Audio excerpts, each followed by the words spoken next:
प्रभात खबर संवाद कार्यक्रम में आपका स्वागत है दोस्तों। हमारे साथ हैं राज्य के आईटी और लघु जल संसाधन मंत्री डॉक्टर संतोष सुमन और हमारे साथ हैं प्रभात खबर के स्थानीय संपादक रंजीत प्रसाद सिंह जी। तो संतोष सुमन जी, आपका बहुत बहुत स्वागत है हमारे प्रभात खबर संवाद जी, कार्यक्रम आपको में। आपको भी धन्यवाद। सबसे पहले हम लोग जानना चाहेंगे कि कैसे आपके विभाग के कामकाज कैसे चल रहे हैं, बिहार को क्या उसका लाभ मिला है या मिलने जा रहा है। देखिए बिहार में जो आईटी डिपार्टमेंट है, 2007 में हुआ था, लेकिन हम लोग शुरुआती पीरियड में जितने भी विभाग के अंदर इंटरनेट फैसिलिटीज़ है, जो भी हम वीडियो कॉन्फ्रेंसिंग से बातें होती है, चाहे वो कोर्ट हो, चाहे थाने हो, सब में हम लोग उसको सेटअप करते हैं। लेकिन माननीय मुख्यमंत्री जी ने 24 में 9/1/24 को न्यू आईटी पॉलिसी हमारा बिहार में आया है। उस पॉलिसी के तहत हमारा एक मकसद है और हम लोग चाहते हैं कि बिहार में ज़्यादा से ज़्यादा इन्वेस्टमेंट हो। आईटी कंपनी बिहार में आकर के यहाँ पर आईटी पार्क बनाए, चाहे और भी इन्वेस्ट करे।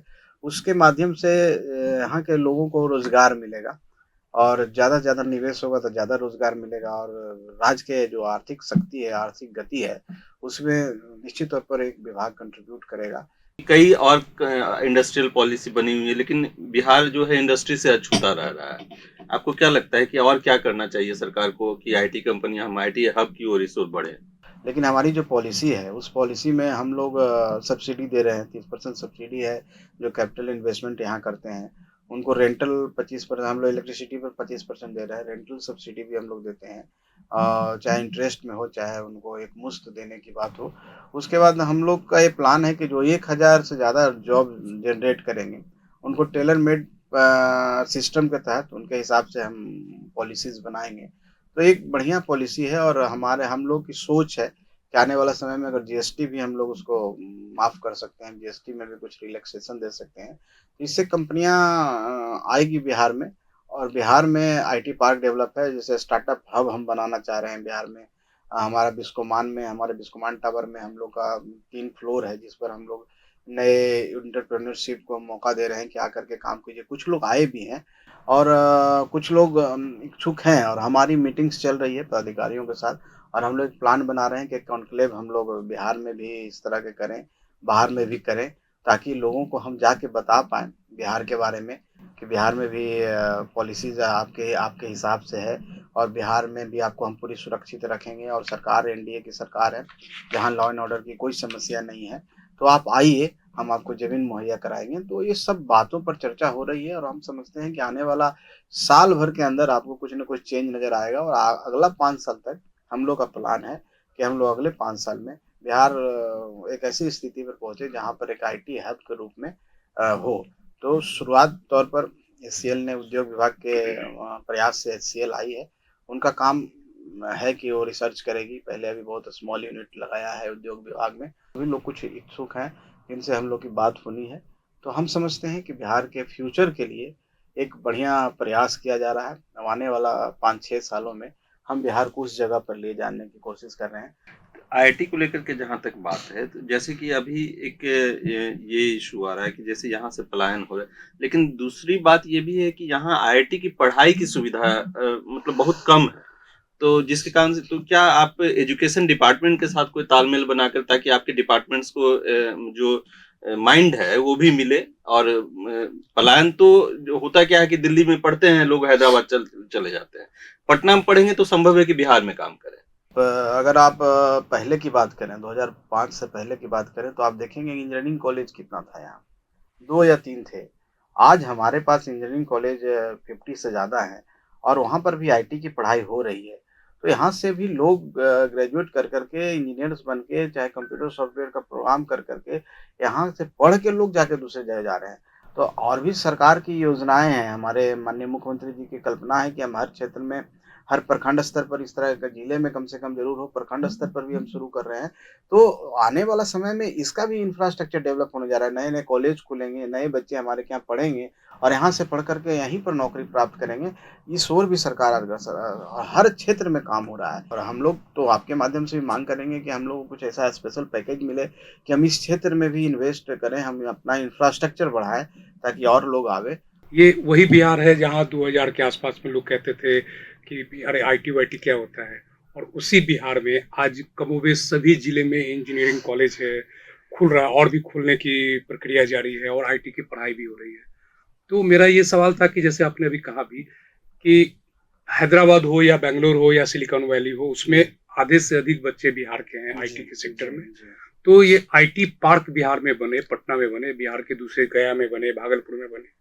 तो उसके लिए कोई प्लानिंग अगर आपके विभाग में अगर हो रही हो तो? जी, निश्चित तौर पर सबसे पहला तो हम लोग ने पॉलिसी बना दी है और अब है एक ही हम लोग का प्लानिंग है कि हम लोग इन्वेस्टर्स है जो आईटी इंडस्ट्रीज़ के में जितने भी अग्रणी है, कंपनी है, उनसे हम लोग बात करने की एक प्लान बन रहा है हमारे विभाग में और हम लोग जा कर के उनसे बात करेंगे या फिर कहीं पर हम लोग आपको बोला कि सेमिनार कॉन्क्लेव जो भी आप कहें उसको करने के बाद उनको हम अपने बारे में बताएँगे और निश्चित तौर पर जब बताया कि उद्योग विभाग विभाग के पहल से जब आई है कंपनियाँ, तो हमारे पहल से भी आएगी। एक शुरुआत हो चुका है बिहार में और इस शुरुआत को हम पॉजिटिव तरीके से लेते हैं और हम समझते हैं कि साल भर का समय हम लोग को दे हम जब चुनाव में जाएँगे, तो हम ये बताने की स्थिति में रहेंगे कि आईटी के क्षेत्र में भी 10-20 कंपनियाँ आकर के निवेश कर चुकी है और सरकार का पूरा उनको प्रोत्साहन मिला है, सहयोग मिला है।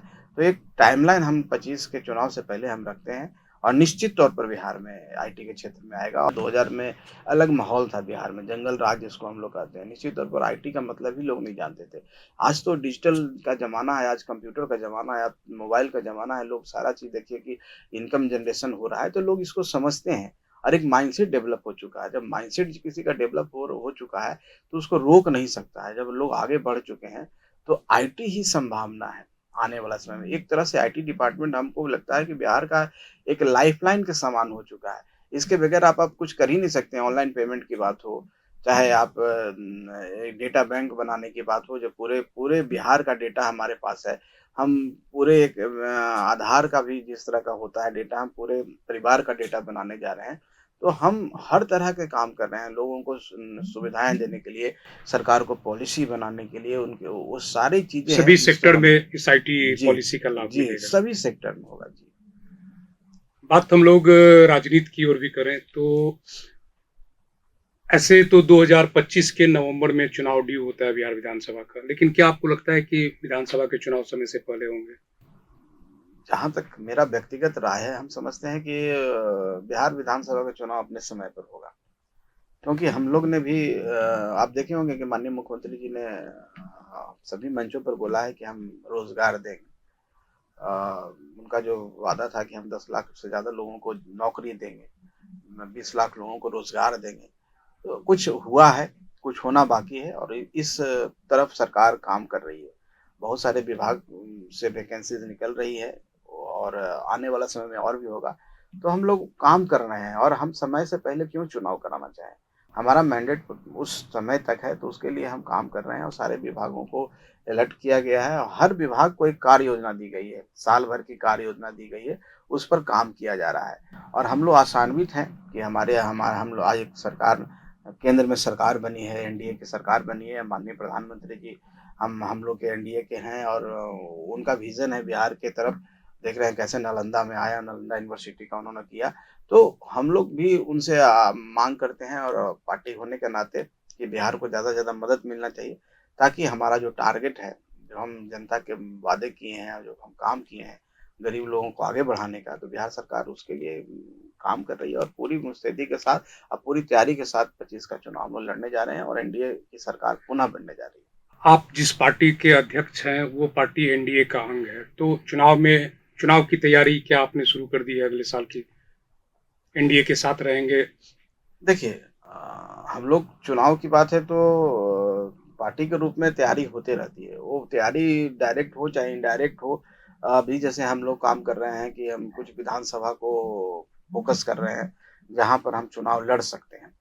और उसके बाद हम वहाँ पर अपना संगठन कैसे और ज़्यादा मजबूत हो, कैसे हम ग्राउंड स्तर पर, गाँव स्तर पर जाएँ, इसकी तैयारी हम लोग कर रहे हैं। हम लोग अपना जो सदस्यता अभियान होता है, वो शुरू करने वाले हैं और हम अब बहुत जगह हमारा मीटिंग्स है कि हम सम्मेलन करेंगे, पदयात्रा करेंगे। ये सब काम तो होता ही रहता है और हम एनडीए में हैं, एनडीए में ही रहेंगे, कहीं हम लोग इधर-उधर जाते नहीं हैं। हम लोग जहाँ रहते हैं, पूरी मुस्तैदी से रहते हैं। तो हम समझते हैं कि तैयारी होती है और स्पेसिफिक तरीके से सबको ले करके एनडीए चल रहा है और जिस सबका सम्मान है इस पार्टी में, और यहाँ पर कोई विवाद नहीं है, सीटों का कहीं पर कोई विवाद नहीं होता है और हम लोग मिल-जुल के जब एक साथ बैठते हैं, सब आसानी से होता है। जैसे लोकसभा में हुआ, आने वाला विधानसभा में भी होगा और हम लोग बहुमत से हम समझते हैं कि अच्छी संख्या इस बार जितने पिछले उससे कहीं ज़्यादा संख्या से हम लोग इस बार विधायक जीत के हमारे आएँगे और सरकार बनाएँगे। जाति गणना हुई, उसके बाद जो है अत्यंत पिछड़ा वर्ग का जो है आरक्षण दायरा बढ़ाया गया। अभी उसको हाई कोर्ट ने जो है उसको रद्द कर दिया। अभी फिर सरकार जो है सुप्रीम कोर्ट गई है। आपकी पार्टी का इस पर क्या स्टैंड है? स्वागत योग्य कदम था माननीय मुख्यमंत्री जी के द्वारा। ठीक है, माननीय न्यायालय पर हम लोग ज़्यादा टिप्पणी नहीं करेंगे, लेकिन अपनी याचना तो हमने किया है और हम समझते हैं कि वहाँ पर हमारी बात को कंसिडर किया जाएगा। एनडीए के जो बाकी राज्य है वहाँ जाति गणना को लेकर के जो सवाल उठ रहे हैं, लेकिन उस पर पहल नहीं हो रही है। इस पर आप क्या कहें? देखिए, हम लोग बिहार में हैं, बिहार की बात करते हैं, बहुत सारे जगह पर ये बात तो हो सकता है कि बिहार से डिफरेंट हो सकता है, वहाँ का सामाजिक परिवेश कुछ और हो सकता है। तो वहाँ पर हम नहीं समझते हैं कि हमको उस पर व्यक्तिगत कोई टिप्पणी करनी चाहिए। लेकिन बिहार का जहाँ तक सवाल है, तो हम लोग इस बात को मानते हैं कि बिहार में आरक्षण का दायरा बढ़ना चाहिए और लोगों को ज़्यादा से ज़्यादा कैसे रोज़गार मिले, कैसे नौकरियाँ मिले, बिहार कैसे आगे बढ़े, इसके लिए केंद्र सरकार के द्वारा भी हमें मदद मिलनी चाहिए, आर्थिक पैकेज के रूप में मिलनी चाहिए। ये माँग हमारे माननीय मुख्यमंत्री जी भी कर रहे हैं और ये माँग पूरे एनडीए घटक दल के है, चाहे वो भारतीय जनता पार्टी के यहाँ पर हों, चाहे किसी पार्टी के हों, सब लोग चाहते हैं कि बिहार आगे बढ़े, उसके लिए हम केंद्र सरकार से मदद की उम्मीद रखते हैं और हम समझते हैं कि ये मदद मिलेगा हम लोग और बिहार को हम लोग सब मिल कर के आगे बढ़ाने का काम करेंगे। संतोष जी, मैं लघु सिंचाई विभाग की ओर आपको ले जाना चाहूँगा। बाढ़ को लेकर के क्या आप लोग की तैयारी है? और चूँकि अब लगभग ये संकेत है कि आने वाले 4-5 दिन जो है जी, जी। ये स्थिति और विकट होने वाली है। क्या तैयारी है? देखिए, जहाँ तक लघु सिंचाई का संबंध है, वो ये विभाग एक ऐसा विभाग है जहाँ पर हम वैसे जगह को टारगेट करते हैं जहाँ पर कमांड एरिया है, जहाँ 2000 हेक्टेयर से कम की सिंचाई होती है, वो लघु सिंचाई में आता है। लघु सिंचाई का जो दायरा है, वो आप अगर साउथ बिहार की तरफ जाएँगे, जहाँ पर सुखाड़ की समस्या रहती है, उस जगह पर लघु सिंचाई का काम होता है। हम पुराने नहर को, पुराने पैन को, आहार को पुनर्जीवित करने का काम करते हैं ताकि वो बरसात के समय में जो पानी नदियों से आती है, कहीं से भी आती है, उसको हम एक स्वरूप दे कर के लोगों के खेतों में पहुँचाने का काम करते हैं। तो हमारा काम बाढ़ से उतना रिलेटेड नहीं है क्योंकि बाढ़ तो जल संसाधन विभाग के द्वारा वो भी अपने स्तर से जो भी नदियाँ हैं, नदियाँ को कटाव को रोकने के लिए सब काम कर रही हैं। लेकिन हमारा जो लघु सिंचाई है कि हम छोटे-छोटे पानी के स्रोत को पैदा कैसे कर सकते नलकूप हो। हैं। जहाँ पर सुखाड़ की स्थिति है, वहाँ पर हम उन खेतों में जहाँ पर पानी नहीं होता है, उसके छोटे स्रोतों से हम वहाँ पानी पहुँचाने का काम करते हैं। तो लघु सिंचाई का में नहीं है और मेरा ज़्यादा काम हम लोग को इस इलाके में ज़्यादा है क्योंकि ड्रॉट प्रोन एरिया है, जहाँ सुखाड़ की स्थिति रहती है। तो इस जगह पर काम हो रहा है, बहुत सारे स्कीम्स हुए हैं, अभी बहुत सारे स्कीम होना है, 1 साल का हम लोग का टारगेट है कि हम ज़्यादा से ज़्यादा हमारा एक संकल्प है हर खेत को सिंचाई का पानी, हम हर खेत में सिंचाई का पानी पहुँचा दें। ये हम आने वाला 25 चुनाव से पहले हमारा एक टारगेट है कि कैसे हम पहुँचाएँ, उस कार्य योजना पर हम तैयारी कर रहे हैं। उस कार्य योजना पर हम तैयारी कर रहे हैं कि हम एक तो अपना हमारा जो वर्क फ़ोर्स है, जो हमारे के इंजीनियर्स हैं, उस टीम को बढ़ा रहे हैं। हम वहाँ पर एजेंसी हायर कर रहे हैं। हम कुछ लोगों को एड हॉक जो संविदा जिसको कहते हैं, संविदा पर हम ले रहे हैं। ये सारे डीपीआर्स बनाने का काम कर रहे हैं, उसको टेंडर करके हम उसको निष्पादित करने का काम करेंगे ताकि आने वाला नवंबर-दिसंबर से अक्टूबर, नवंबर-दिसंबर से जब काम शुरू हो, तो हम तेज़ गति से काम करें और 5-6 महीने के अंदर में हम वो सारे काम करें ताकि लोगों जो किसान हैं, जो छोटे किसान हैं, उनके खेत में पानी पहुँचे और वो एक प्रयास है। एक अभी बिहार हाल में चर्चा में रहा पुलों को गिरने को लेकर के।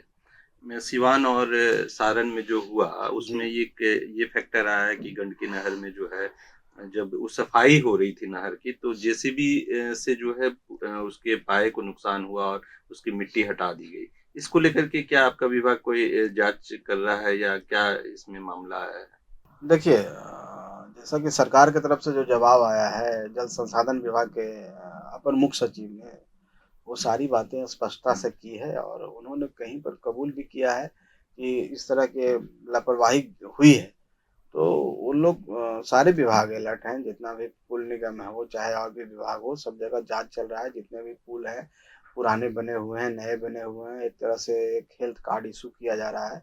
और जो इस तरह पाए जाएंगे, और अगर किसी प्रशासनिक लापरवाही से हुआ हो, किसी का भी हो, किसी स्तर से भी हो, निश्चित तौर पर सरकार सजग है और उनको दंडित करने का काम करेगी, जिनके कारण इस तरह घटनाएं, दुखद घटना है। इस तरह की घटनाएं नहीं होनी चाहिए, क्योंकि हमारा बिहार का इमेज खराब होता है। बाहर में इस तरह की इमेज जाने से लोगों में अविश्वास पैदा होता है, और हम अभी इन्वेस्टर को लाने के प्रयास कर रहे हैं। तो सरकार पहल की है, और एक सार्थक पहल की है। कुछ गड़बड़ियां होती है, उसको सुधार लिया जाएगा, और आगे इस तरह की घटना ना हो, तो इसके लिए एक नया वर्क प्लान तैयार किया जा रहा है, ताकि वो पहले ही सारी चीज़ हो जाए, ताकि इस तरह से नहीं। बाकी जल संसाधन विभाग ने उस गड़बड़ी को जागृत किया है, और अगर और किसी ठेकेदार और किसी के कारण ऐसा हुआ है, तो उनको दंडित किया जाएगा और उनसे मुआवजा वसूल किया जाएगा। बहुत बहुत धन्यवाद आपको संतोष सुमन जी। आप सबको भी बहुत धन्यवाद। हम लोगों के बीच थे डॉक्टर संतोष सुमन। डॉक्टर संतोष सुमन के पिताजी राज्य के पूर्व मुख्यमंत्री जीतन राम मांझी और केंद्रीय एमएसएमई मंत्रालय के जो मंत्री हैं, उनके बेटे हैं संतोष जी। लेकिन संतोष सुमन जी का एक अपना परिचय है। इन्होंने अपनी एक नई पहचान बनाई है और राज्य के उभरते हुए नेता हैं। अपने काबिलियत और अपने विभाग के संचालन से इन्होंने एक नया दृष्टिकोण दिया है विभाग को, और हम इनको शुभकामना देते हैं कि ये अपने कार्य क्षेत्र में, राजनीति में और अपने विभाग को और आगे बढ़ाएं। बहुत बहुत धन्यवाद जी, आप सबको भी धन्यवाद। प्रभातखबर.com, विश्वास वही, रफ्तार नहीं।